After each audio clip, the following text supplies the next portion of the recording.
2026 मध्ये भारतात पुन्हा एकदा परिसीमन होण्याची चर्चा सुरू आहे. पण सर्वात आधी एक प्रश्न, परिसीमन म्हणजे नेमकं काय? परिसीमन म्हणजे लोकसंख्येतील बदल लक्षात घेऊन लोकसभा आणि विधानसभा मतदारसंघांच्या सीमांचे पुनर्निर्धारण करण्याची घटनात्मक प्रक्रिया.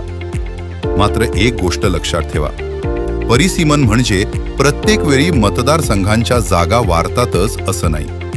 अनेकदा फक्त मतदारसंघांच्या सीमाच बदलल्या जातात, जेणेकरून प्रत्येक मताला शक्य तितके समान प्रतिनिधित्व मिळू शकेल. या मालिकेच्या पुढील भागांमध्ये आपण भारतातील परिसीमनाचा संपूर्ण इतिहास, आतापर्यंत किती वेळा परिसीमन झाले, त्याचे घटनात्मक नियम, 42वी, 84वी आणि 87वी घटना दुरुस्ती, 2002चा परिसीमन कायदा आणि 2026 नंतर काय बदल होऊ शकतात, हे सर्व अगदी सोप्या भाषेत समजून घेणार आहोत.